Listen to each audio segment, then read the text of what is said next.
A dark phase of human history where humans could not even survive beyond the age of 12. An era where being human was literally a curse.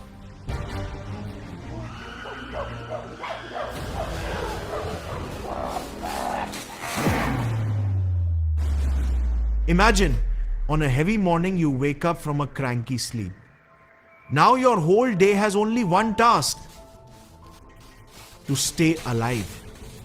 If you managed to stay alive until just your 13th birthday, then you had lived a long life. That life belonged not to someone else but to a special ancestor of yours and mine, who endured and won through that era, and as a result, we are here today.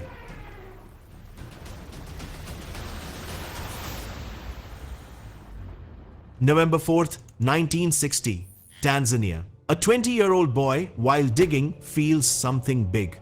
Jonathan Leakey was excavating in a place called Olduvai in Africa's scorching afternoon with his scientist parents Louis and Mary Leakey when he spots a fragment of a jaw peeking out of the ground. It seemed like the lower part of the jaw of some creature with 13 teeth set in it. Digging a little more, they recovered 2 pieces of skull and 21 pieces of hand and fingers from the same soil. Reconstructing these bones, the skeleton seemed to be of a human-like creature because the structure of its fingers matched humans quite a lot, but wasn't exactly like ours. And therefore, Papa Leakey brought some scientists on board and started the anthropological analysis of this skeleton in a lab to learn the story behind it. First of all, with sophisticated potassium-argon dating, it was found exactly that this creature died about 1.8 million years ago. Then from the creature's jaws, it was evident that its teeth had not fully matured. The wisdom tooth had not erupted either. From its wrist bones, it was learned that its growth plates had also not fully transformed into bone. All of which evidence indicated that this creature died at around 11-12 years of age. But the structure of its hands was such that, like humans, it could touch the pads of its thumbs with its other fingers, which basically meant it could also perform complicated motor movements like making tools. Okay, now when a creature can carry out such complicated motor movements, its brain size should also be larger than that of an average monkey or chimpanzee. Well, from this large central piece of the skull, the parietal bone, it was also validated that the size of this creature's brain was in the range of about 600 to 710 cubic centimeters. A chimpanzee's is on average 400 cc. And a human like you and me, Homo sapiens, is 1350 cc. Okay. Now we got another big piece of evidence when, during the research itself, the Leakey family found another skeleton of the same creature OH8, from which we got a complete intact foot, suggesting that its height used to be around 3-4 feet. The foot's sophisticated structure became another witness that this creature was definitely some ancestor of humans. And therefore it was given the name Homo habilis. Homo meaning human ancestor and habilis meaning handyman who could skillfully use the hands. But once again, the age at death of this newly found skeleton also turned out to be only 10 to 14 years. So who exactly was this creature? And what was the story behind death at the delicate age of 12 to 13 years? Guys, before we move ahead, I have some really big news. I'm going to touch the North Pole on a nuclear icebreaker ship.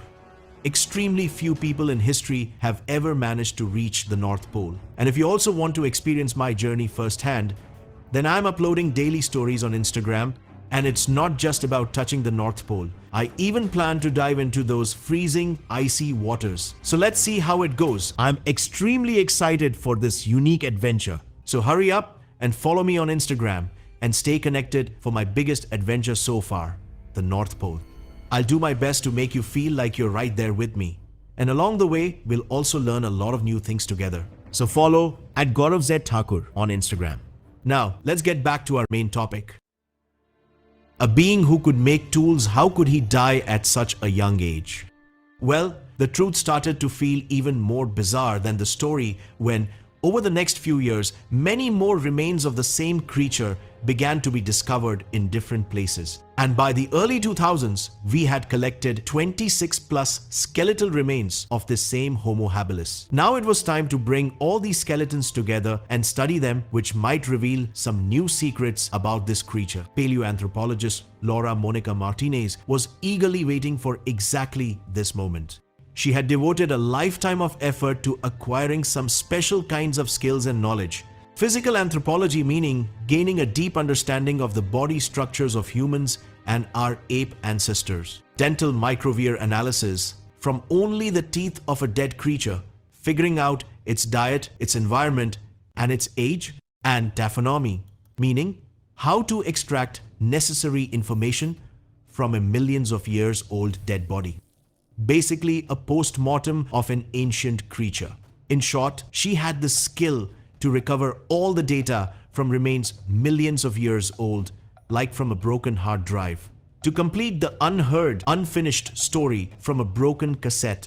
And together with some colleague scientists, she ordered from East Africa 116 permanent teeth of 20 Homo habilis individuals and began her research at the University of Barcelona. Now, how can one determine age from the teeth of a creature that died 1.8 million years ago? Well, number one, enamel erosion. Say hi to my 9 months old cat, Snow. Look how white her teeth are. And now say hi to my 5 years old cat, Simba. Look how his teeth have turned yellow. With age, the enamel of teeth erodes and the yellow dentin inside gives the teeth a yellow appearance. Now in humans and hominins, roughly this wear rate is 2.21 mm divided by year for canines and 0.61 mm divided by year for other teeth, which was adjusted according to this creature to calculate age. Number two, when we chew food, the teeth in our buccal area, that is to say here, develop micro scratches. If these scratches are seen under a powerful microscope, then the more the scratches, the greater the age comes out. Number three, then this entire data was calibrated with the genetic, food habits, and teeth data of other humans and other hominins, with population records and with the historical records of that era and environment. And in the end, this entire calculation was cross-verified by computers. From this rigorous methodology, the results that came out was something we had never seen in human history. The average age of the 20 samples turned out to be merely 12.8 years. That is, most individuals of this species died in the tender young age of just 10 to 14. They found only a single fossil of age 25 and no one reached 30. Now, another bomb explodes. They didn't even include the teeth of 5 children in the research because those were milk teeth, otherwise the actual sample size would have been 23. And in this same research paper, they also confessed that unwillingly a selection bias happened in this research because the samples that could reach us are only those mature individuals that lasted 1.8 million years. What about infant mortality? What about 2-3 years old small children? Their skeletons couldn't even reach us, which would have further lowered the average age maybe to 8 or 9. Now this was huge and unsettling. What kind of era and conditions was our ancestor living in where there was such a big threat to life? What kind of ferocious animals were there before whom this creature couldn't win even with hands that could make tools and a big brain? Why had nature itself perhaps become its biggest enemy in that harsh era? Well, in the coming years, many scientists worked hard on this mystery, and only then did this puzzle finally get solved. So let's understand the truth right from the very beginning. Take a look at this chart of human evolution. Sahelanthropus chedensis. This was that first creature which, about 7 million years ago, separated us from the chimpanzee lineage. This was our most ancient relative, the closest brother of chimpanzees, because both it and chimpanzees had once emerged from the very same common ancestor. That is, 7 million years ago from today period, our Earth looked something like this. Since the time of the dinosaurs till now, it had changed a lot. Major continents had formed and the cycle of seasons had begun. In that same era, the land of Chad in Western Africa was not a barren desert like today, but a world full of greenery and vibrance. A world that was nothing less than a paradise for all apes. From this very age begins our story. Because this happiness was not going to last for too long, clouds of death were gathering. Sahelanthropus chadensis was a 3 to 4 foot creature, 90% ape and 10% human. Like chimpanzees, it lived in trees and mostly ate plants, such as leaves, fruits, nuts, tubers, and vegetables. It was perfectly adapted to its dense forest environment. Though its brain was smaller than that of chimps, 320 to 380 cc, and its canines smaller due to its vegetarian diet, it thrived in the safety of tall trees. The dense jungle offered protection, making it nearly impossible for any predator to reach it. Now, look at this image. The foramen magnum spinal cord opening of Sahelanthropus is positioned towards the center of its skull, like in humans. This suggests it was capable of walking on two legs, but only at a basic level, say 10% to 20% of the time. This is one of the major structural proofs that this creature was on the path towards becoming human. For millions of years, Sahelanthropus thrived in lush green forests, living in relative peace. However, around 7 to 4 million years ago, the world began to change dramatically. Tectonic plates shifted, causing the Earth's climate to cool by 4 to 5 degrees. Rainfall became increasingly scarce, and the once thriving forests began to wither, gradually transforming into dry, open grasslands. Oxygen and carbon dioxide levels dropped, and as a result, lush forests began to transform into dry grasslands. In an instant, nature stripped Sahelanthropus of its safe environment, forcing it out of the trees. No longer could it hide and live weakly. It had to face the harsh, predator-filled plains. Now you must step into the real plains, filled with fierce and hungry animals. Either survive or die.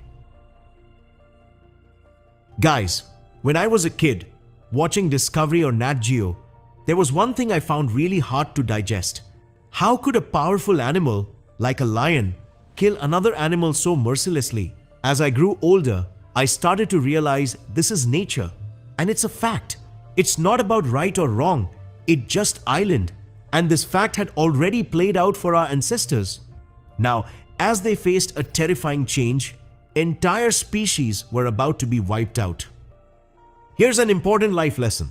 Darwin once thought that evolution happens at a consistent pace, but he was wrong.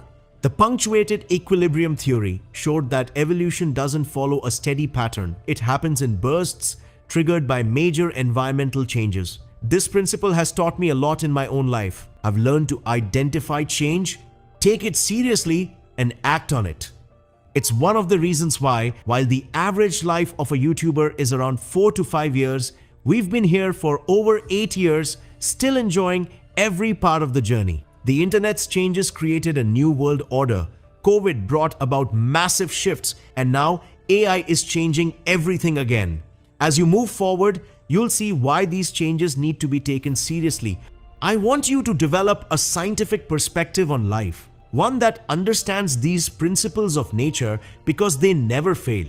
These are the rules of nature, and when you understand and align yourself with them, you thrive. Now, let's come to this chart once again. As you can see, in 40 million years, so many hominin ape species came and went. These were all those who could not endure the change from nature's lush forests to dry grasslands. And then, beyond the change, 2.5 million years ago from today, Africa had turned about 70% into such savanna grasslands. With a dry climate, the Earth's temperature had increased by 5-6 degrees. Pleistocene epoch, the beginning of the Ice Age, had started. At such a time is born a creature who literally seemed made for nature's terrifying and cruel experiments, whose life seemed made only for torture. From where the first recorded human in history and our great-great-grandfather, and where the Homo lineage begins, Homo habilis. Homo habilis, as you can see in the chart, evolved from the Australopithecus lineage chart. This Australopithecus genus was the biggest link in turning from ape to human, which itself unfortunately could not stay alive. But by evolving, left a very big responsibility on the shoulders of Homo habilis to carry forward this new human lineage. And that too in an era where everything was against habilis. Like, First of all, their own body, H. habilis, compared to modern humans used to be 35% shorter in height, meaning hardly about 4 feet. Look at this, it was literally smaller in size than its own ancestor Australopithecus. The reason behind this was mostly that the encephalization, that is to say, the increase in the size of their brain, starts from here. And as you know, the brain is the organ that consumes the most energy, so in conditions like food scarcity, to fuel brain development, a small body-sized structure was adapted, searching on the ground and eating something. But this compromise was a very big risk. Their brain capacity increased up to 600 cc, which was 100 cc more than their ancestors. But that was not enough. Even then, in abilities like advanced planning, group hunting, and making hunting tools in such survival skills, they were much less compared to, let's say, Homo erectus. That's why their brain itself became a burden for them, became a liability, because it wasn't really helping in survival as such, but the demand for nutrition was high, brain sucking all the energy.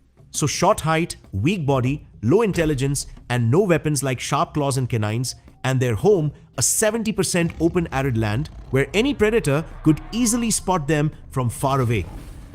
But they couldn't even run properly to save their lives. Their feet looked something like this. Notice, they had little to no spring foot arch like ours, because of which they couldn't run long distances, since spring arches take pressure off the joints, which makes long distance running easy and energy efficient. A critical trait that gave Homo erectus, our distant ancestor, an extreme advantage. Believe it or not, he could run up to 45 kilometers without stopping, something modern humans would have a hard time believing. In contrast, Homo habilis could barely manage 1-2 kilometers, and with his short, pygmy-like legs, he lacked the speed to escape danger. His top speed was only 20-25 kilometers per hour, which wasn't much at all, especially considering the environment he lived in. Within just a 10-kilometer radius, there were easily 6-7 highly aggressive predators, all capable of running at speeds twice as fast as habilis. So, without speed or stamina, habilis had a massive disadvantage on the ground. And these weren't just your average predators, these were literally monstrous hunters. To put it into perspective, today in Africa, there are 5-6 major predators like lions, leopards, and crocodiles. But back then, the number than apex predators was more than double. They were all highly adapted, ferocious creatures hunting at the top of the food chain. Before that, maybe you think in that era, roughly 30% area had remaining trees, right? So they could be safe there, right? Well, look at this. This is a real Homo habilis skull. See how the right side is disfigured. There's a good chance this is an injury from falling from a tree. Well, fossil records tell us that nature itself played a very cruel joke on Homo habilis, because it made them neither fully fit to live on the ground, that is to say, terrestrial adaptation, nor in trees, that is to say, arboreal adaptation. It literally left them as in caught in limbo. No pun intended. I mean, where do I start? Look here. In the left side images are the hands of all hominins, and in the right side image, the curve of their finger bones. In animals that climb trees, the bones of the hands are more curved, which gives them a strong grip, but creatures adapted for the ground like humans, it is quite flat. If you look at the phalanges of Homo habilis, you'll see they fall somewhere in between. Also look at their thumb placement. Once again, habilis was stuck somewhere in the middle. Neither could it hang properly like other apes, nor could it make tools properly like other homos.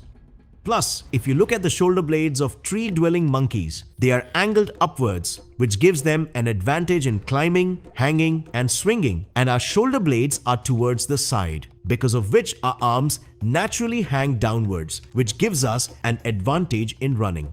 Homo habilis was once again somewhere in the middle, plus where other monkeys have a long upper body and a short lower body, Homo habilis had the opposite. So a weird combination that made them slow and unstable climbers. With such half-baked structures, how could they compete with those thousands of apes and animals who, with their sophisticated bodies, were competing for limited fruits in limited trees? And some of the monsters that lived in trees, I haven't told you yet. Later you will understand why living in trees was perhaps worse for them. They received the worst combination of both the traits, which was like a genetic curse. So, as the forest decreased, and the shortage of vegetarian food grew worse, how did this weak creature manage to fulfill its high-calorie needs? Well, from the time of their ancestor Australopithecus itself, they had developed the ability to eat non-vegetarian food like meat, insects, and bone marrow, and their diet had become roughly 25-30% non-veg. Now, obviously, with such height, intelligence, and body, they were not hunters. That's why mostly they used to scavenge. They survived on the leftover meat from animals hunted by others. And exactly from here, their life changed, which later on would turn them from beggars into kings. Nature tossed a coin from which two life-changing sides revealed themselves in front of us. First, which was going to take them on the path of prosperity, and the other, which was going to push them into the pit of death. I am talking about cooperation and competition. See, today, we humans who have reached here have become kings. Behind this, the biggest reason without any doubt has been our cooperation, that is to say, working together. And our very habit of scavenging brought our ancestors closest. Scavenging is a highly rewarding activity, which a weak creature cannot do alone because there are many challenging steps in it, like locate the carcass.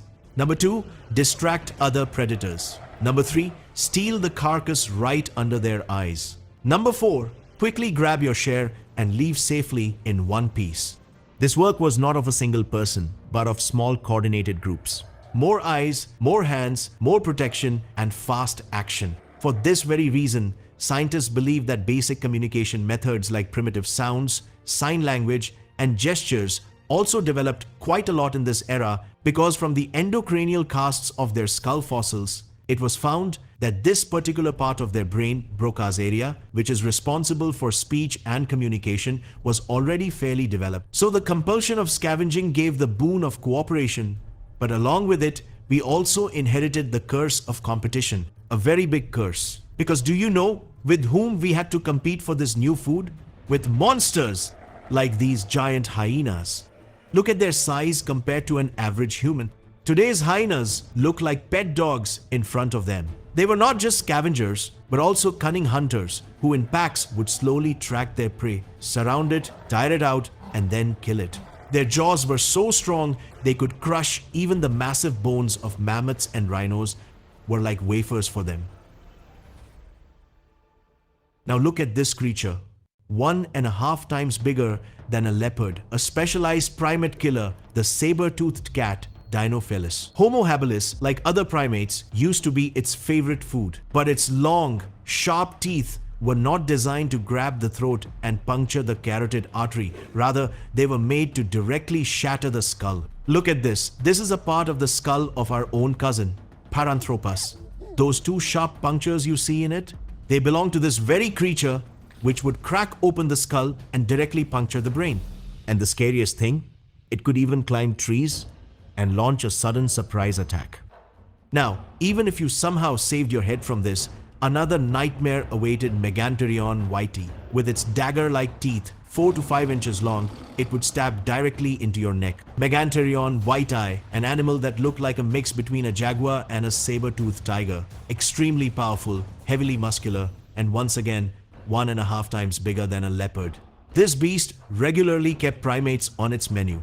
What we today call a surgical strike, this animal was its living example. It would hide in bushes or trees, wait patiently for its prey, and then with just one moment of carelessness deliver a single jolt that severed the carotid artery along with the windpipe. It didn't even need to suffocate its prey like today's predators by grabbing the throat. It carried out the cleanest surgical strike, just one blow, and the game was over. Now, by that time, leopards had also arrived.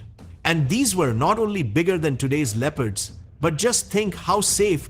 If habilis were just going to school in tree climbing, then leopards were the principal of that school. Look, this is a tibia, the leg bone of a Homo habilis. In this bone, the puncture marks match perfectly with the leopard's teeth. So there's a good chance that this habilis, while running, tried to climb a tree and the leopard swiftly climbed up and grabbed its leg. It could also be the mark of some hyena who in desperation was running to save its life from the true king of the jungle. Because if these creatures seemed like monsters to you, then the daddy of all monsters was still to come, the one that roamed the land of Africa in pure awe, along with its clan. Panthera leofossilis, the mossback lion. A 500-kilo giant lion, double the size of today's king of the jungle and extremely muscular. Now, do you know what is far more terrifying than a single hungry Megantereon's surprise attack? A whole pack of mossback lions coming after you. These mossback lions hunted in extremely coordinated groups, bigger, faster, and more disciplined than even today's lions. Poor habilis, how could he ever match their speed, which was nearly 3 times his own? There were many more predators roaming the land. The only mistake of habilis was that he was born in the Ice Age, an age when everything around him was a giant. Not just predators, even the prey, like the African buffalo Pelorovis antiquus, the giant moose Civatherium, the giant hippopotamus gorgops, the giant antelope Hippotragus gigas. If land wasn't safe from such giant and ferocious animals, and even the trees weren't safe either, then in such a case, it was only natural for habilis, who looked calm, to move towards water. But in this calm water hid a creature I bet you haven't seen since the dinosaurs. An 8-meter-long crocodile weighing 1 to 1.2 tons. A giant monster of the waters, Crocodilus thorbjarnarsoni, the man-eating crocodile. In calm water, whenever some creature came to quench its thirst, it would just grab once with its 16,000 Newton bite force. And once you're caught, you're not going anywhere. Not until it performs its deadly death roll and tears that limb right off your body. And then, straight into the water, and from there, straight into its stomach. Look at these fossils. These are deep puncture marks of crocodile teeth on the foot bones of a Homo habilis itself. And we have found many such pieces of evidence which clearly tell us that ancient hominins regularly became their prey. Now, they couldn't even drink water in peace. And even while looking up at the sky, they couldn't breathe in peace either. Because in the sky, often there hovered in ambush these monstrous predatory birds. Like the African crowned eagle, just look at their size. A wingspan as long as a 6.5-foot human. They could easily hunt small monkeys and even young habilis. In fact, we found the skull of a 3-year-old Australopithecus africanus child in which the marks of this large eagle's talons were found. And then there were these giant vultures, 3 to 4 meters across. Facing all these monsters, how could a creature with the body of a schoolboy even cope? So what finally happened with habilis? How is its story of death still running today in our veins, in our DNA? Well, according to the leading theory, a branch of Homo habilis itself evolved into Homo erectus due to intense evolutionary pressures. From 1.9 million to 1.5 million years ago, the two variants of our ancestors, Homo habilis and Homo erectus, began to share the same geographical area. But the Homo erectus variant began to outcompete Homo habilis in size, in brain, in abilities, and in technology. There is another, slightly less popular theory which says that both habilis and erectus were actually cousins, emerging from the same common Australopithecus ancestor. But one thing is absolutely certain: Homo habilis was the very first spark of the human species. And Homo erectus became that fire which spread rapidly ahead. And literally, the discovery of fire was also by Homo erectus. And these very beings were the first to spread outside Africa, making the Homo lineage immortal, after which, as you can see in this chart, by evolving further, we finally came into this world. Just think about it. The enemies of our great-great-grandfathers were not exams, nor a grumpy boss, nor traffic jams. They were monsters with teeth twice as big as a lion's. But even then, we survived. Not by the force of strength, but by the force of intelligence. Even at that time, there was science. Not written in books, but living in our instincts. In that first handmade tool, in that first spark of fire, in the hunting done together which made us survive, and which through evolution made us the apex leaders of the world. That science, which has been the mark of human progress hundreds of thousands of years ago and even today. But you know, the one thing that I hate the most? That people still consider science a subject. But science is not a subject, but science is a life. And this is the psycho mindset. You will understand very soon. But don't leave just yet. Don't forget to follow me on Instagram at Gaurav Z Thakur. I'll be documenting my entire North Pole journey there, sharing it in the form of stories. And I want you to be there so that you can also feel like you're traveling right along with me. So hurry up, join me on Instagram at Gaurav Z Thakur. Thanks for watching. Jai Hind.